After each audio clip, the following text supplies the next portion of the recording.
All right, guys, I've been wanting to do a video on this collection for a while now. These are fragrances from Estee Lauder for a collection called Legacy, creative directed by or curated by Frédéric Malle, and they're reinterpretations of classic Estee Lauder feminine fragrances. So I didn't want to buy all of the fragrances because they're quite pricey. They're almost $300 for 100 ml, and you can get the originals, which I have here, and I ended up finding a good deal on the minis. So I'm going to go ahead and compare the mini versions of the Legacy fragrances with the current original classic versions, I should say. So these are, again, reinterpreted by Frédéric Malle. He's the creative director on these fragrances. And I think this is the last collection of things he did for Estee Lauder after he gave up his brand, Frédéric Malle, with Estee Lauder. So he collaborated with IFF perfumers, which I believe Estee Lauder used in the original in the original fragrances. So he worked with IFF perfumers, most importantly, Carlos Benaim and Flipo and Bruno Jovanovic on these 5 fragrances. So I'm going to let you know all about these 5 fragrances now. Finally, I get to do a video on this collection. I'm going to do a comparison of the original in its current version, because they've been redone so many times, and the Legacy version as well. So if you're curious to learn about these, then please stay tuned. Thanks so much for tuning in. I'm Sebastian, talking to you about the Frédéric Malle. Oh, I shouldn't say Frédéric Malle. I should say Estee Lauder Legacy Collection of fragrances, curated by or creative directed by Frédéric Malle. There's 5 of them here, and we have a version for Azuree. That's the classic edition. That's in current, I guess, formulation now. That's Estee. We've got Knowing Private Collection. In this case, it's called Eau de Private Collection. The new version is just Private Collection. And then White Linen. So 5 different fragrances. These are quite pricey. Check on the prices. We're going to start out with Azuree first. So the Azuree is reinterpreted by Flipo. And Flipo is a favorite perfumer of mine who has done some great niche offerings. Most importantly, Reine Makeda from the House of Reine de Saba. And of course, Synthetic Jungle, which is renamed to Synthetic Nature. So the new version has notes of oak moss, leather notes, cumin, clary sage, basil, cardamom, tarragon, jasmine, cloves, patchouli, vetiver, and sandalwood. The old version has armoise, which is mugwort or artemisia, moss, citrus notes, basil, vetiver, patchouli, amber, ambrox, jasmine, and rose. So let's compare. So I'm going to spray the first one here. I haven't really worn these. I smelled them a while ago, and I found these minis, and I had to take action. They were $9 each, so all 5 turned out to be under $50. And I jumped at the chance because I wanted to do a video on this collection. I really enjoy classic fragrances, but I wasn't willing to shell out the amount of money that they're charging for these, especially if you can get the original versions of them, as you can see, Azuree. So let's see how it is. This one's, the new one smells quite classic, also very cumin-y. So I'm going to smell the classic first. So the classic smells, I'm going to smell this one is the new version here. So this version, there seems to be an overdose of cumin, and I did not read cumin on the notes breakdown for the original. And I think I read somewhere that Flipo and Frédéric Malle decided to add cumin to the new version to give it a bit of a sexiness to the fragrance, which I can see that it also takes it to a bit more vintage direction in the end. So with the new version, it seems a lot more deeper. And with the original, it seems much thinner. But in the end, they smell somewhat alike.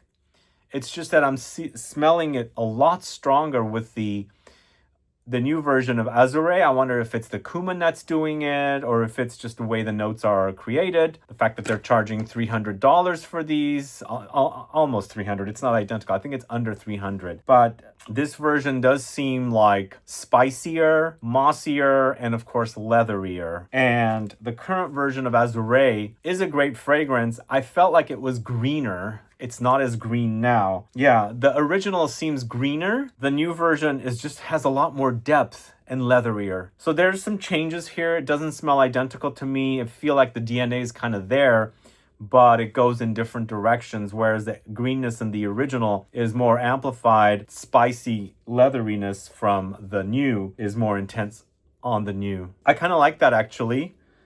The new one seems a bit more unisex than the original, although I like both. I really love Azuree as a fragrance. It's a great smelling fragrance. But in the OG, I always felt like the greenness was where it's all at. I'm not getting much of a greenness with the new version, but it is definitely muskier and spicier. So let me know if you've already sampled the new Legacy collection of classic Estee Lauder fragrances. Have you compared them? What are your thoughts? How did they compare? Add a comment below. So let's move on to Estee. So I have a mini bottle of Estee as well that I bought. Remember, I got these for about $9. So it was just under $50 for the set. And Estee is an aldehydic fragrance, I believe.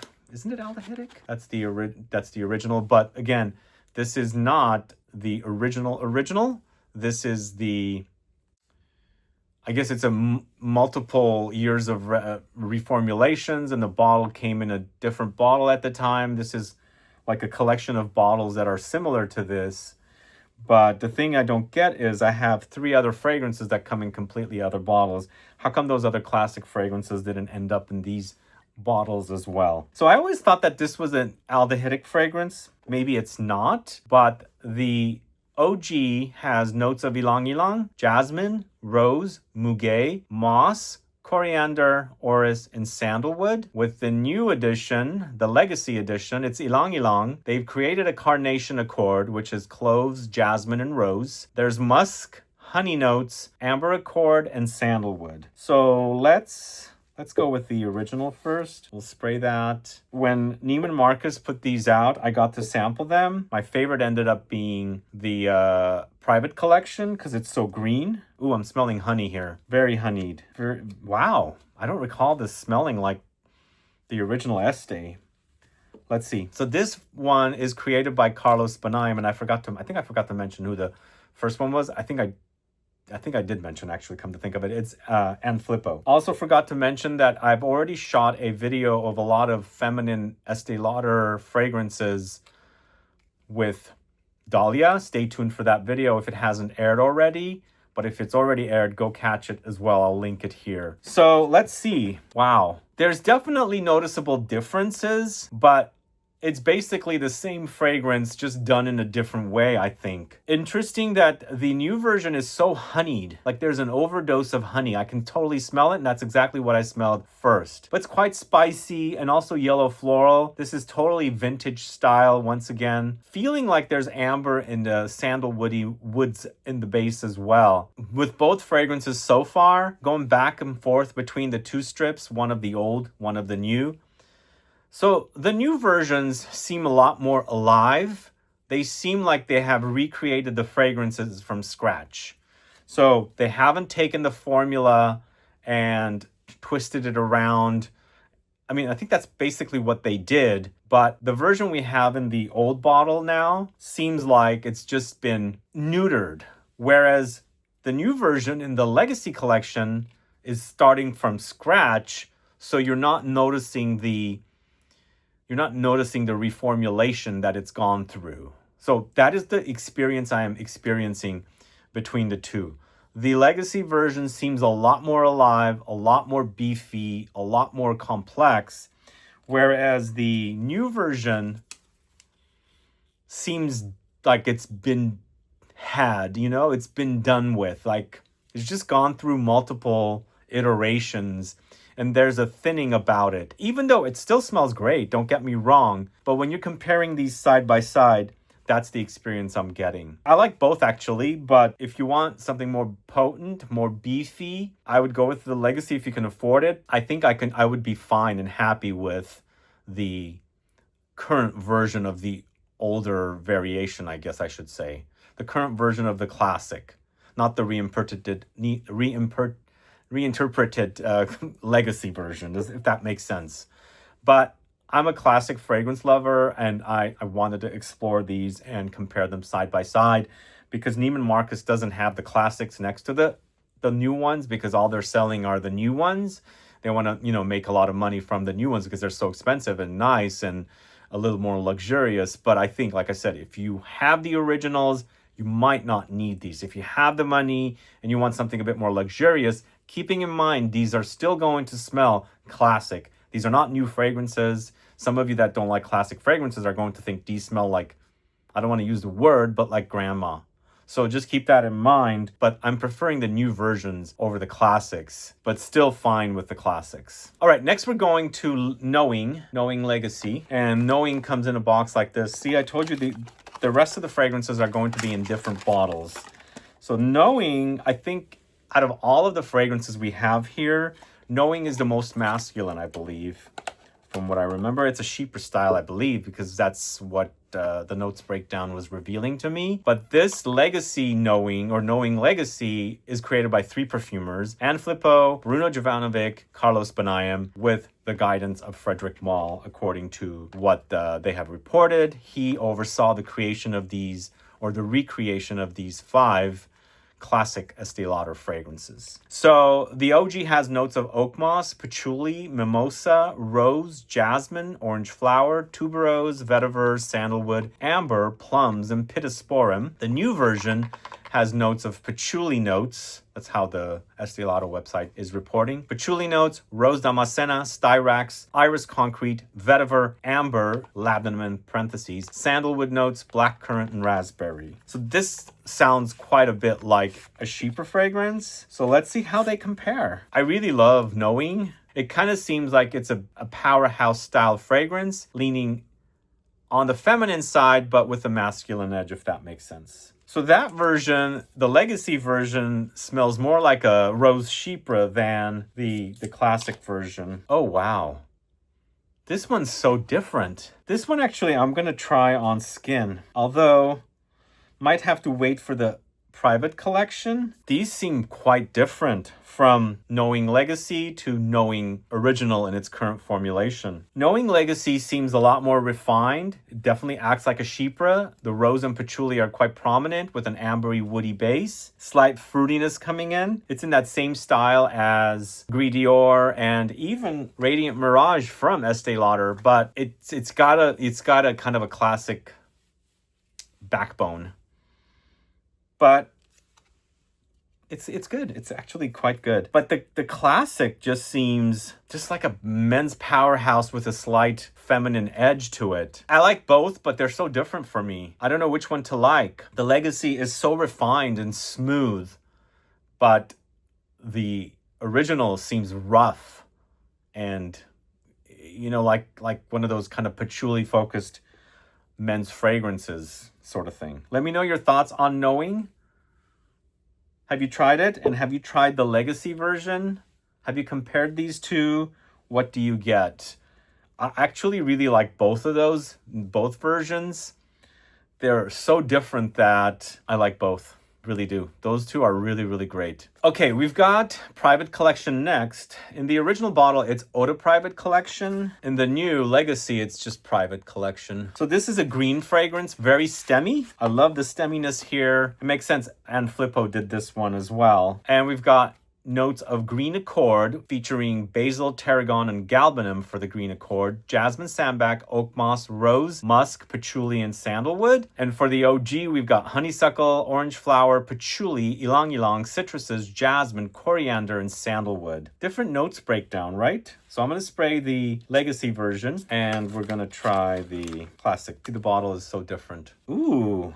This reminds me of Synthetic Nature, the Legacy version, and she created Synthetic Nature or Synthetic Jungle. There's something succulent about the classic. It's almost like aloe vera, the inside of it, that I didn't get from the new version. So in the Neiman Marcus, when these were first put out, my favorite was the Private Collection. But now that I'm comparing them side by side, there's difference about it. I kind of like the classic more than the Legacy version. And the Legacy version is reminding me of Synthetic Nature a lot more. Here, even though it's green, there's something like a stem, but like a aloe vera stem, whatever you have inside that, it's kind of succulent, kind of gelatinous, but very green and also floral. They've kind of tried to get close to it, but I don't think they've accomplished. I feel like the new version, the Legacy version, is a lot greener.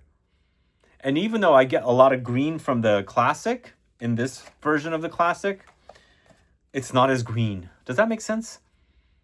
This is so good. I actually prefer this over the new private collection now that I've compared them side by side. It doesn't mean the Legacy private collection is bad. It reminds me too much of Synthetic Nature, which used to be called Synthetic Jungle. And so since I already have that, I'm preferring the original private collection in this bottle. Let me know if you've compared this. Have you figured this out? Do you get the same thing that I'm getting? What are your thoughts? Add a comment below. And last but not least, we've got White Linen.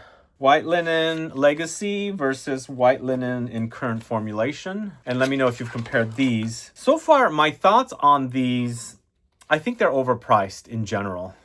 Just overpriced, the new Legacy versions. We'll get back to that a little bit more. But this new Legacy version of White Linen is aldehyde. It says aldehyde, rose, musk, jasmine, cedarwood, amber notes, mainly labdanum and vetiver. And the OG is muguet, moss, vetiver, amber, damask rose, jasmine, violet, and orris. So of course, I'm probably going to experience these differently when wearing them. But basically, this is to show you what I'm getting.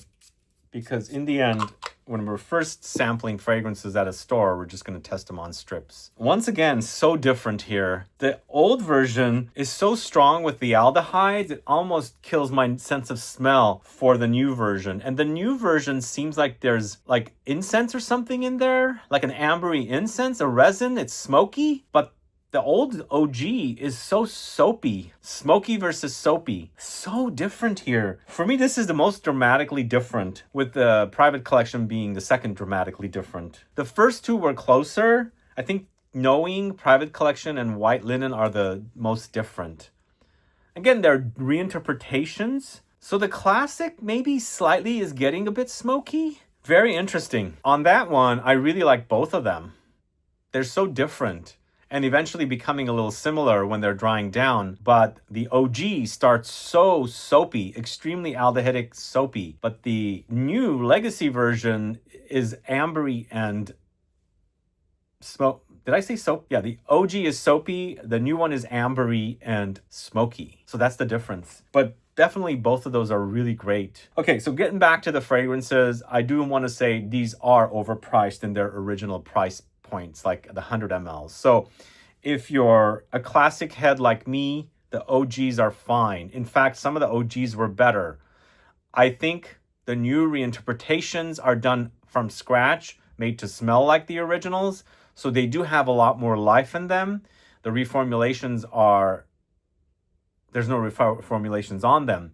And when you're comparing them to the classics, you can tell that there's something wrong, not as full of life with the old versions in comparison to the new versions. But some of them didn't act like that to me. But if these were priced at, let's say, not 300, but 200 and under, then I would have bought the whole bottles. Let's see if these are going to end up at the discounters anytime soon and what price they're going to end up at the discounters, because maybe at that time I might buy.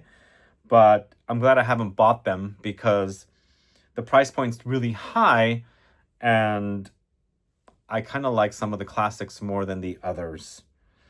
But what are your thoughts? Let me know. Add a comment below. I'm glad I did this video for you guys. I know you guys had asked me, but it's been a while.